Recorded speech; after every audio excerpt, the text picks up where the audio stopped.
Hello students, आज हम chapter 15 heredity from parents two of spring, ठीक है, इस चैप्टर को पढ़ेंगे। यूनिट के हिसाब से देखोगे सेकेंड यूनिट का, ठीक है, सेकेंड चैप्टर है। और बुक के हिसाब से देखेंगे तो चैप्टर 15 है। ओके, सबसे फर्स्ट स्टार्ट करते हैं। What is heredity? Characters that pass from one generation to the next are called as heritable characters and the study of the process in which they are transferred is called heredity. ठीक है, तो heredity क्या होता है? हिंदी इसका मतलब वंश होता है। कुछ कैरेक्टर्स होते हैं जो कि पेरेंट्स से उनके ऑफ स्प्रिंग में ट्रांसफ़र हो जाते हैं। मींस कुछ ऐसे कैरेक्टर्स, मतलब आपको कोई बॉडी पार्ट, जैसे कि कलर ऑफ आइस, ठीक है, ये क्या होगा?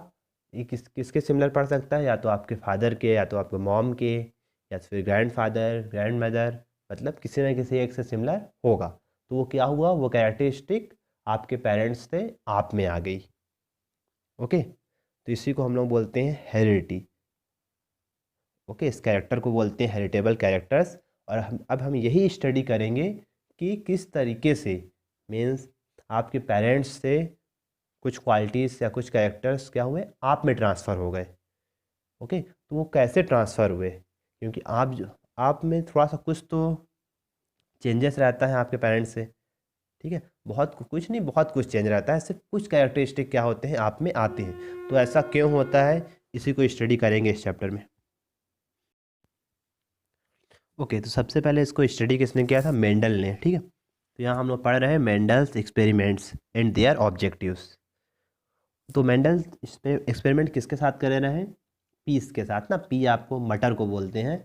वो पीस से पहले एक्सपेरिमेंट कर रहे थे 20 मधुमक्खियों के साथ, लेकिन उसमें उनका जो लाइफ एक्सपेक्टेंसी, लाइफ टाइम ज़्यादा होता है, और उनमें स्टडी करने में उनको थोड़ी सी प्रॉब्लम हुई। तो वापस वो किस में स्टडी करें? पीस में, मटर में। ओके, अब वो मटर के पौधों को ही सेलेक्ट करने का रीज़न देखो, यहाँ पर लिखा हुआ है। पहला, peas are annual plants, life cycles are small. Means जो पीस होते हैं, मटर के पौधे होते हैं, उनका लाइफ साइकिल क्या होता है? बहुत ही छोटा होता है, मतलब 3 से 4 महीने समथिंग। तो इसमें क्या है, कोई भी एक्सपेरिमेंट करना आसान है, ठीक है। और आप बड़े पेड़ पे, जिसका लाइफ एक्सपेक्टेंसी ज़्यादा है, 20 साल, 30 साल है, 50 साल है, उस पर आप अगर स्टडी करोगे तो आप रिजल्ट के लिए इतना वेट नहीं कर सकते हो, ठीक है। इसलिए पहला पीस को सेलेक्ट करने का रीज़न। दूसरा रीज़न क्या था? Cross pollination can be done artificially. जो मटर होता है या पीस होता है, उसमें क्रॉस पॉलिनेशन आसानी से कर सकते हैं, ठीक है। ये छोटे क्लासेस में आपने पढ़ चुका होगा क्रॉस पॉलिनेशन क्या होता है। किसी दो टाइप के पौधों को मिलाना, उसको मिला के कुछ दूसरा एक आर्टिफिशियल ऑफ स्प्रिंग बनाना, ठीक है, आर्टिफिशियल प्लांट बनाना। ओके, तीसरा रीजन क्या हो सकता? तीसरा रीजन है आपका द प्लांट्स आर बायसेक्सुअल। जो आपके ये प्लांट्स होते हैं मटर के, ये क्या, इनमें एक ही प्लांट में दोनों फूल लगते हैं, ठीक है, मेल फ्लावर भी और फीमेल फ्लावर भी, ऐसा बोल सकते हैं। तो इसलिए क्या है, इनमें स्टडी करना थोड़ा सा आसान पड़ता है। ओके, हर तरीके के कैरेक्टरिस्टिक देखने को मिल जाती है इनमें। ओके, अब देखिएगा आगे। ओके, तो देखिए चार्ट में ये दिखाया गया है कि किन किन क्वालिटीज़ को लेके एक्सपेरिमेंट किया मेंडल ने। ओके, तो इसमें देखिए सबसे पहले यहाँ पर दो आप देख रहे हैं, डोमिनेंट ट्रेट और रिसेसिव ट्रेट। जो डोमिनेंट ट्रेट है, मीन्स उसकी जो क्वांटिटी होगी एक्सपेरिमेंट टाइम वो ज़्यादा थी, ठीक है, उसका इफेक्ट ज़्यादा था, और रिसेसिव के इफेक्ट कम होते हैं। ओके, तो जो डोमिनेंट है आपका पर्पल कलर लिया गया फ्लावर, ठीक है, मटर का ही फ्लावर है। और जो दूसरा रिसेसिव ट्रेट है वो क्या लिया गया है? वाइट कलर लिया गया है, पहला कैरेक्टरिस्टिक। दूसरा कैरेक्टरिस्टिक देखिए किसका लिया गया? प्लांट हाइट का। एक टॉल लिया गया है, लंबा पौधा, और दूसरा क्या? शॉर्ट। तीसरा सीड कलर, एक येलो कलर वाला सीड का है पौधा, दूसरा पौधा क्या था? ग्रीन कलर का। इसी टाइप से सीड शेप, एक राउंड शेप वाला, एक रिंकल्ड शेप वाला। सिमिलरली पत्तियों का कलर, ठीक है, एक ग्रीन कलर और एक येलो कलर, ठीक है। उसी पर उसका शेप इसके बाद आया है आपका शेप। एक रहा आपका इन्फ्लेटेड फ्लफ, मतलब हल्का उभरा हुआ, दूसरा कंस्ट्रिक्टेड फ्लैट। और इसके बाद लिया गया है आपका फ्लावर पोजीशन, तो एक एक्सियल है और एक टर्मिनल है। ओके, तो देखिए इन सभी पे स्टडी किया गया क्वालिटीज़ पे। मीन्स इन दो दो क्वालिटीज़ को मिलाया गया, पहले पर्पल और वाइट कलर के फ्लावर को, फिर टॉल और शॉर्ट फ्लावर को, फिर येलो और ग्रीन फ्लावर्स को। तो इनको मिलाने पे जो नया जो पीस का पौधा आया ना, उनमें क्या इफ़ेक्ट पड़ा वो देखना है अपने को। ओके, तो देखिए यहाँ पे रिजल्ट लिखा गया है ना। तो सबसे फर्स्ट देखिए एक्सपेरिमेंट 1 में क्या किया गया था, नंबर ऑफ प्लांट कितने लिए थे मेंडल ने, 7324, मीन्स इतने प्लांट लिए थे किसके किसके बीच में, क्रॉस कैरेक्टर, ठीक है, cross between characters round and wrinkled, means एक तो राउंड वाला लिया गया था सीड और एक तो रिंकल्ड सीड लिया गया था ना। तो उसमें रिजल्ट क्या मिला, पहला आपको मिला F1 जनरेशन में ऑल राउंड मिला, और F2 जनरेशन में, तो दूसरे जनरेशन में आपको 5474 राउंड मिले और 1850 रिंकल्ड मिले। ओके, तो इसको हम लोग क्या करें, डिवाइड कर दिए, डिवाइड करके क्या निकाले, रेशियो। तो रेशियो देखो क्या मिला, 2.96 रेशियो 1। ठीक है, फिर दूसरा एक्सपेरिमेंट किया गया 8023 प्लांट पे, इनमें कलर के बीच में येलो एंड ग्रीन सीड्स। तो ये पहले जनरेशन के थे, उसमें जितने थे सभी क्या निकले, ऑल येलो निकले। दूसरी जनरेशन में क्या निकला देखो, 6022 येलो निकले प्लांट और बाकी 2001 कैसे निकले, ग्रीन निकले। इनका भी रेशियो निकाला गया तो कितना आया, 3.01 रेशियो 1। इस तरीके से बाकी कैरेक्टर्स को भी आप देखिए, तो इनसे आपको ये पता चलेगा जो पहली जनरेशन आई थी F1 जनरेशन, उसमें जो क्वालिटीज़ थी ना, वो कैसे क्वालिटीज़ थी, डोमिनेंट वाले की। जैसे देखिए राउंड एंड रिंकल्ड है, तो उसमें डोमिनेंट क्या था, राउंड था, राउंड की क्वांटिटी ज़्यादा थी ना, तो डोमिनेंट वाले का असर हुआ, ऑल राउंड आया। देखो येलो एंड ग्रीन में all yellow, purple and white flower में ऑल पर्पल। ठीक है, तो पहली जनरेशन में जो थे, जो डोमिनेंट होते हैं उनका पूरा असर आता है F1 जनरेशन में। लेकिन जो दूसरी F2 जनरेशन आई, उसमें क्या आया, उसमें आपको दूसरे वाले के भी आपको कुछ प्लांट उसके भी मिले, डोमिनेंट के भी और रिसेसिव के भी। ठीक है, तो उसमें जब हम लोग रेशियो निकाले तो कैसा निकला, 3:1, मीन्स जो 3 जो प्लांट थे वो डोमिनेंट वाले के थे और जो 1 जो था वो क्या था, उसमें से रेसेसिव का था। ओके, तो इसको अब आगे समझने के लिए क्या करें हैं, इसको हम रेशियो के फॉर्म में करेंगे। देखिए ओके, तो देखिएगा ध्यान से, तो हमको एक्सपेरिमेंट में क्या पता चला कि पहली जनरेशन में F1 में तो जो थे वो किसका सिर्फ इफेक्ट रहता है, सिर्फ डोमिनेंट वाले का इफेक्ट रहता है ना, जो डोमिनेंट होते हैं उन्हीं का इफेक्ट होता है। लेकिन जो दूसरे जनरेशन में थे उसमें हम लोग अप्रॉक्स में रेशियो कितना आया, 3:1। और 3:1 को अगर मैं परसेंटेज में लिखूं, ठीक है, या फिर फ्रैक्शन में लिखूं, तो कैसे लिखते हैं, आप लोग मैथमेटिक्स में पढ़े होंगे। मैथमेटिक्स में अगर इसको लिखूंगा मैं, इसका अगर परसेंटेज निकालूंगा, 3/टोटल, 3+1 कितना होता है, 4 इंटू 100। इसको सॉल्व कर लेंगे तो ये 25 आएगा, 25 3 जा 75, मतलब 75% क्या थे, 75% जो थे वो डोमिनेंट टाइप के होंगे, और बाकी जो बच गया कितना, 25% हो क्या होंगे, वो रेसेसिव टाइप के होंगे। ओके, अब इसी में ये आपको परसेंटेज में आया। अब इसको किस में कन्वर्ट कर सकते हो, फ्रैक्शन में अगर देखोगे तो क्या होता है, 75/100 करोगे तो फ्रैक्शन में जाएगा, 25/100 करोगे तो फ्रैक्शन में जाएगा। इसको कट कर लो, वही 3/4 आएगा, इसको कट करोगे तो ये 3/4 और ये 1/4। मीन्स फ्रैक्शन में देखोगे तो 4 में से जो 3 हिस्सा था वो डोमिनेंट का रहेगा, और एक हिस्सा जो रहेगा किसका रहेगा, रेसेसिव का रहेगा। ओके, तो लगभग इस टाइप के एक्सपेरिमेंट करके मेंडल को मतलब ये पता चला कि ऐसा, ये जो बार बार रिजल्ट इसी के अप्रॉक्स में रिजल्ट आ रहा है, तो फिर वो स्टडी करे उस, ठीक है, प्रोबेबिलिटी का। तो प्रोबेबिलिटी होता, आप लोग इसको पढ़ चुके हो छोटे क्लास में, आप लोग मैथ में, इसको हल्का सा देख लीजिए, स्पेलिंग देख लीजिएगा, थोड़ा गलत हो सकती है, प्रोबेबिलिटी, ठीक। ओके, तो इसमें आपको क्या करना है, मान लीजिए 2 कॉइन है ना, प्रोबेबिलिटी बता रहा हूँ। ओके, आप दो दो ठो आप कोई भी कॉइन ले लीजिए समथिंग। अब इसको उछालना है आपको 2 बार, और मतलब 2 बार नहीं, इसमें 500 100 बार उछालने को बोला है, और उछाल के रिजल्ट लिखने को बोला है। तो अगर आप कोई 2 कॉइन को उछालोगे तो कॉइन में क्या क्या होता है, कॉइन में या तो हेड होता है या तो क्या होता है, टेल होता है। तो उसमें हेड या टेल आने की प्रोबेबिलिटी बताओ, कैसे बता सकते हो आप। पहला, कॉइन में या तो हेड होगा या तो टेल, इसमें भी या तो हेड होगा या तो टेल, दोनों को आप साथ में उछाले तो पहला क्या आ सकता है, या तो दोनों हेड हेड आ सकते हैं, ठीक है, या तो दोनों टेल टेल आ सकते हैं, हो सकता है, या तो एक हेड और एक टेल आ सकता है, या तो एक टेल और एक हेड आ सकता है, मतलब एक कॉइन आपका हेड एक टेल और एक कॉइन एक टेल एक हेड। समझ में आ गया ये? किसी आप दो कॉइन को उछालोगे तो उसमें या तो दोनों में हेड आ जाएगा या तो दोनों में टेल आ जाएगा, या तो एक में हेड और एक में टेल, या तो फिर दूसरे वाले में टेल और इसमें हेड। तो प्रोबेबिलिटी भी देखो कितना होता है, टोटल टोटल कितना हुआ 4। तो प्रोबेबिलिटी भी क्या हो गया 4। अब उसमें सेलेक्ट करोगे तो आपका आएगा 1/4। मीन्स यहाँ से ये हमको पता चला ये प्रोबेबिलिटी के रूल को ही फॉलो करता है। मीन्स जो हमारे कैरेक्टर्स होते हैं जो ऑफ स्प्रिंग से मतलब पेरेंट्स से ऑफ स्प्रिंग में पास होते हैं वो ऐसा कुछ फिक्स नहीं होते हैं, ठीक है, रैंडमली। प्रोबेबिलिटी का मतलब क्या होता है, रैंडमली कुछ चीज़, मतलब कोई भी आंकड़े आना, उसी को प्रोबेबिलिटी बोलते हैं ना, चांसेस। तो वैसा ही इनमें पेरेंट्स से ऑफ स्प्रिंग में कुछ क्वालिटीज पास होते हैं। ओके, अब हम लोग देखेंगे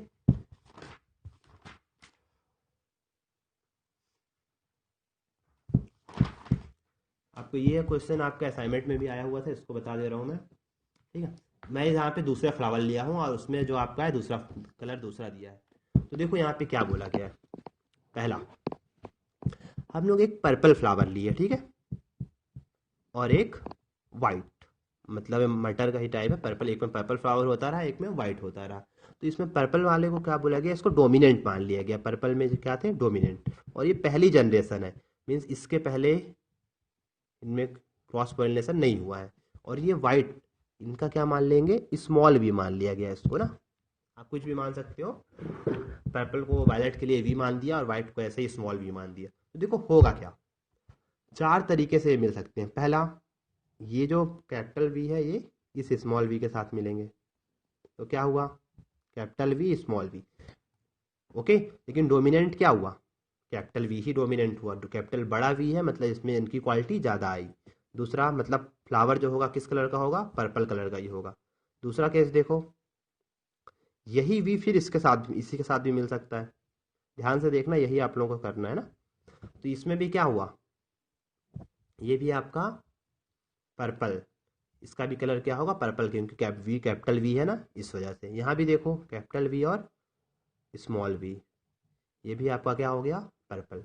यहाँ भी देखो कैपिटल वी और ये स्मॉल वी, तो ये भी आपका क्या हो गया, पर्पल हो गया। तो यहाँ से क्या पता चला, ये F1 जनरेशन के थे। तो जो F1 जनरेशन के जो आए ना प्लांट्स, उन सभी में डोमिनेंट कलर कौन सा हुआ, कलर कौन सा होगा फ्लावर के, पर्पल ही होगा। वाइट कलर होगा लेकिन बहुत ही ज़्यादा कम, ठीक है। अब देखो F2 जनरेशन में जो आएंगे उनका क्या होगा। अब ये लोग, मतलब इनको मान सकते हो, ये आपके दादा दादी हो गया, ठीक है, ग्रैंड पेरेंट, ये पेरेंट हो गए। अब इन ये सब है ना, अब तो इनके बीच में होगा तो क्रॉस पॉलिनेशन। तो देखिए वी, इनके इनके पास दोनों है, स्मॉल वी और कैपिटल वी, यहाँ भी और यहाँ भी, ठीक है।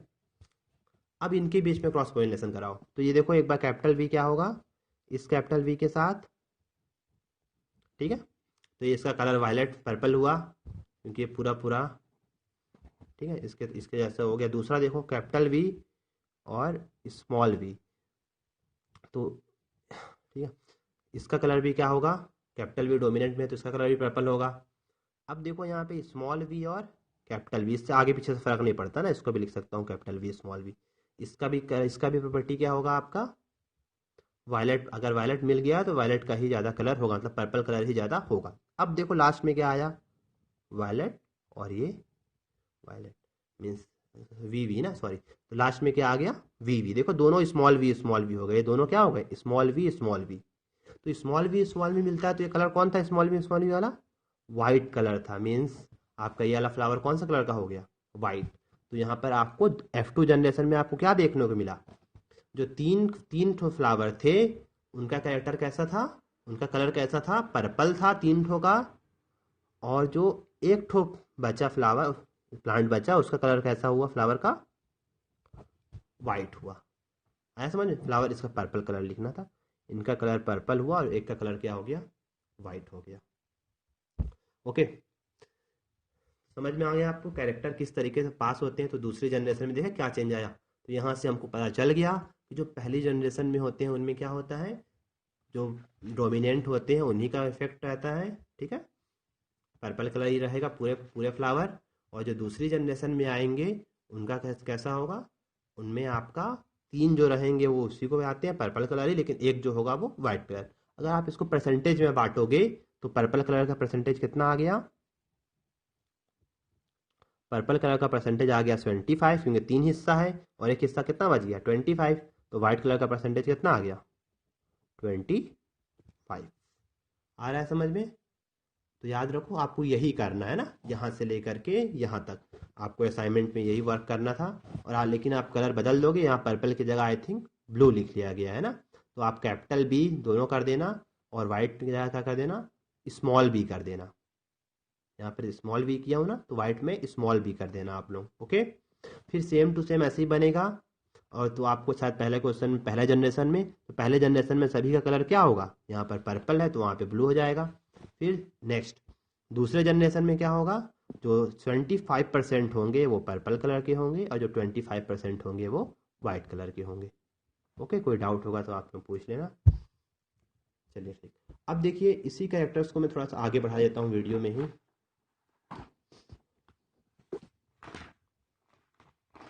अब अपने को एक क्वेश्चन पढ़ना होता है अपने को,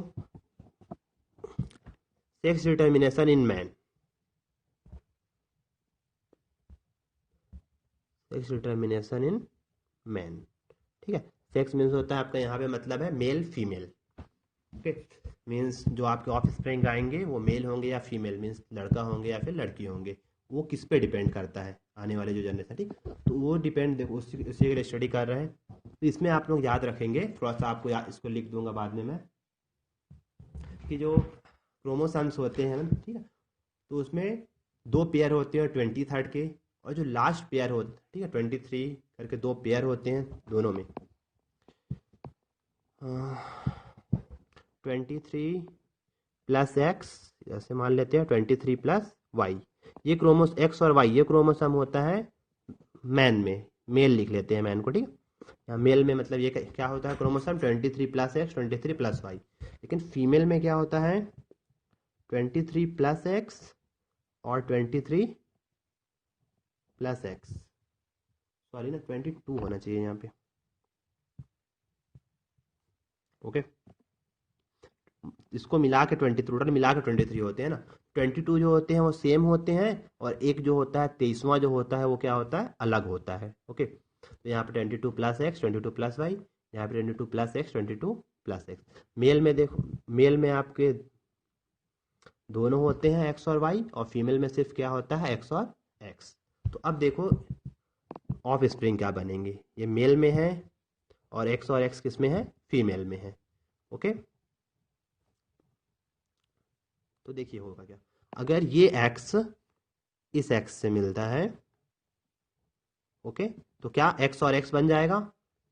ओके, तो एक्स एक्स किस में होता है, दोनों एक्स एक्स होता है तो क्या होती है वो फीमेल होती है, तो ऑफ स्प्रिंग कैसे होंगे, फीमेल हो गए, लड़की हो गई, ठीक है। दूसरा एक्स, अगर ये एक्स मिलता है देखो इस एक्स से, तो क्या होगा, तो भी एक्स एक्स होगा, तो भी किस इस केस में भी क्या बनेगी, फीमेल। दूसरा केस देखो, अगर ये वाई क्रोमोसोम मिलता है एक्स क्रोमोसोम से, तो इसको एक्स वाई भी लिख सकता हूँ मैं, आगे पीछे कर सकता हूँ। तो देखो यहाँ पे एक्स वाई हो गया। अब एक्स वाई किसका कैरेक्टरिस्टिक था, मेल का, तो एक्स वाई आपका ये क्या बनेगा, आपका मेल लड़का होगा, ठीक है। और अगर ये वाला वाई देखो, अगर फिर से ये किससे मिलता है, एक्स से मिलता है, तो फिर से एक्स वाई बन गया, तो इस केस में भी क्या होगा, मेल होगा। मीन्स सेक्स डिटर्मिनेशन टाइम देखो, फीमेल होने का चांसेस कितना है, 2 ठो है, मेल में भी 2, मतलब 50-50। ओके, मतलब 50% चांसेस है कि मेल होगा या 50% चांसेस है कि फीमेल होगी। ओके, ये आपका है सेक्स डिटर्मिनेशन इन मैन। ये पूरे तरीके से किस पे रहता है, प्रोबेबिलिटी पे रहता है। ओके, कुछ भी फिक्स नहीं होता है इसमें, सब प्रोबेबिलिटी के ऊपर ही रहता है, चांसेस। ओके,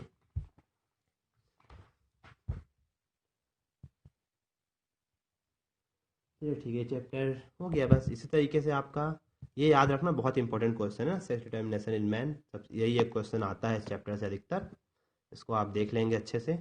और इसमें एक स्टीरियोटाइप का एक क्वेश्चन पहले स्टीरियोटाइप चलता रहा, कि जो मीन्स अगर क्या बोलते हैं, हाँ, अगर मतलब लड़कियां होती रहीं तो किसको जिम्मेदार माना जाता रहा, पहले के जो स्टीरियोटाइप लोग थे, पुराने लोग थे, वो लोग, अगर लड़कियां होती रही तो लोग मॉम को रिस्पॉन्सिबल मानते थे ना।